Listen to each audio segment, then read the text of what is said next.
Hello everyone, this is Steve Fleetwood here from Star Business Consulting, and welcome to our podcast number 8. And we are going to talk about brand equity to brand power, brand loyalty to sustainable earnings power. So as you're aware, the markets have changed quite a bit, and so there's more and more reliance on consistency with your clients and customers for your business. Okay, and this consistency builds brand equity and therefore brand power. And one of the key things we want to get to is brand loyalty. That is, people who keep coming back and buying your product and service over a long period of time or medium period of time. Keep utilizing your services. So let's have a look at our previous blog where we talk about this, and it comes from our marketing edition book, which I'm currently writing. It's our second book. Our first one was the sales edition, and let's go through this a little bit. We touch on this in one of our courses, but we'll go through in a bit of detail for you here. So let's look at the stages for business development for your brand power and brand equity.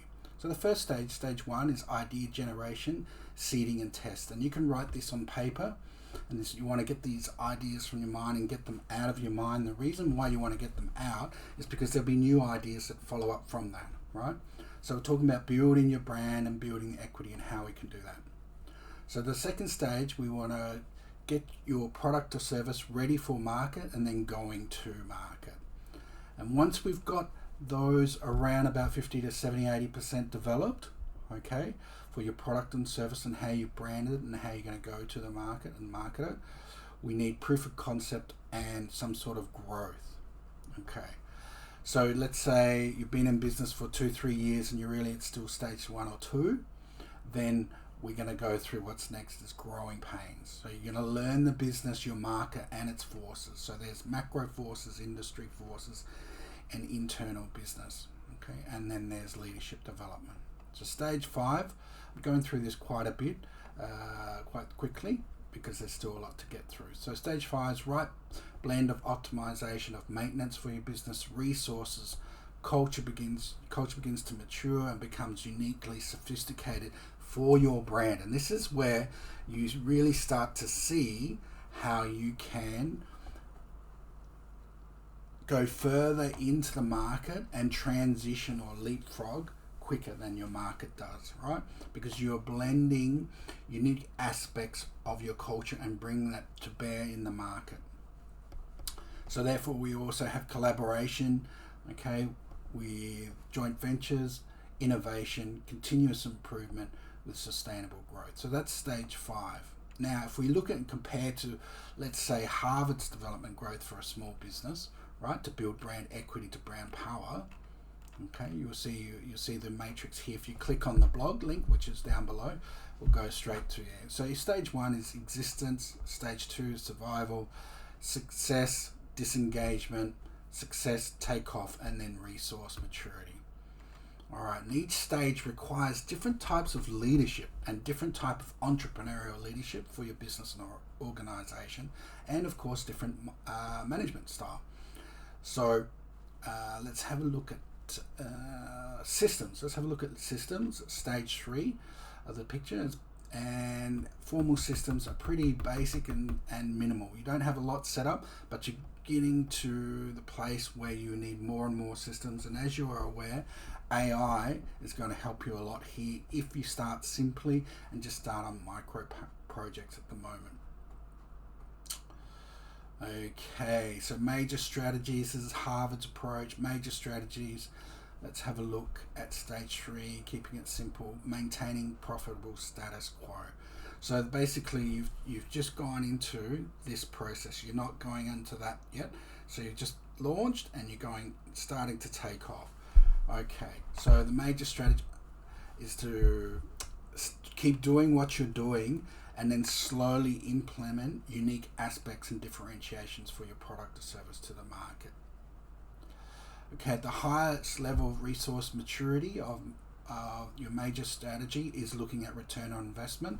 Now I come from an investment advisory background, so we're talking about return on investment, return on equity, return on capital, and return on assets. And each type of return for your business, okay, through those lenses, right, will tell you something very different about your business. But that's down the track when you're probably about business level 2 onwards. Business level 1 we categorize as 0 to 1 million. Business level 2 is 1 to 10 million.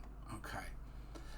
And the business owner and how it separates itself, the last stage is business owner and how it separates itself from the business. As you're probably aware, as the business matures, no longer really becomes about the owner, the initial entrepreneur, and more about the group and the brand and it brings to the market. Okay, so that was a quick overview. So let's have a look at step 1 and we'll go through in a little bit more detail on how to build it. So you can view this as a checklist if you're already at business stage 2 and 3, or you can view it as an add-on or how to start. So step 1, start with foundational and easy to apply traditional marketing matrix.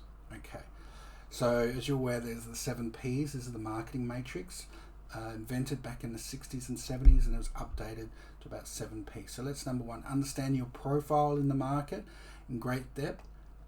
Okay, and we also go through the 7 sensitivities, all buyers and clients on all markets.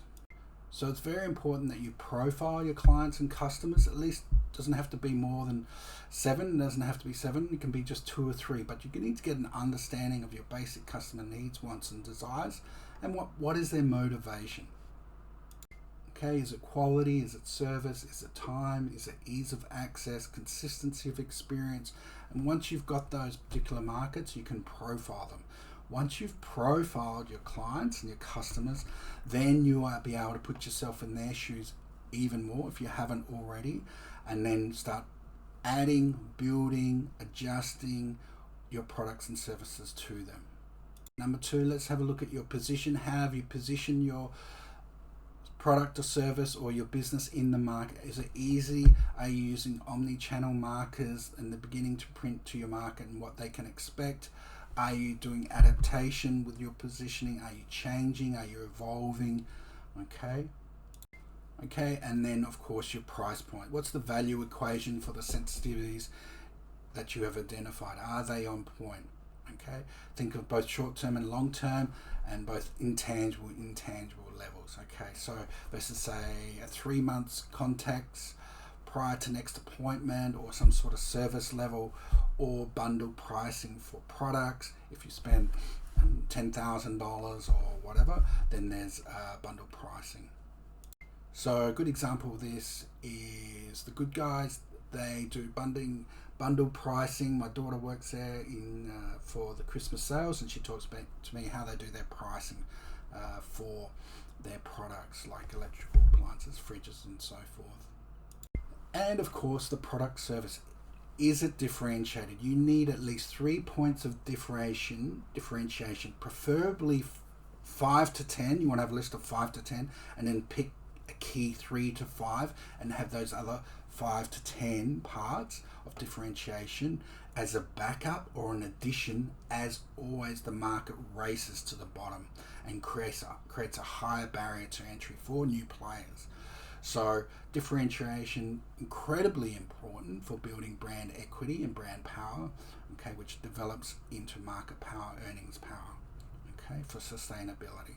So differentiation, and the key strategy that we use at Star is Blue Ocean strategy, which is innovative value, which is fundamentally not competing with the industry or market that you're in, but looking for how to differentiate completely. Again, you want 3 to 5 points that you're currently using and have a backlog or a backup plan of another 5 to 10, right? So as the market keeps maturing and growing, you can slowly implement these innovative value propositions to the market and differentiation aspects, right, to the market continuously. So you're always in that 80-90th percentile for your industry and your market. And as you go from an expert to the expert, right, okay, to a market leader, thought leader, and to the icon of an industry. That's the natural progression. So if you're still struggling to get to the an expert, that's okay. Just keep chipping away. If you want to transition to a market leader, well, then you're going to need the right blend of Blue Ocean strategy, best practice standards, and of course talking about the industry and how it can advance society generally. So, and firm-based equity is where now you've got a reputation and you can start attracting key staff and so on. And then shareholder value, that's pretty simple. That's all about earnings power and consistency. Okay, cost to income ratios, all that good stuff if you like investing in the markets and shares and so forth, which is my background. So in January we'll be putting some courses for you where you can do digital downloads, or you can subscribe to our courses, and so you can kick off your business for the new calendar year in January. Highly suggest you enroll. We've had a good turnout this time, so we look forward to seeing you. Steve Fleetwood, Star Business Consulting. Hope that helps. Thank you.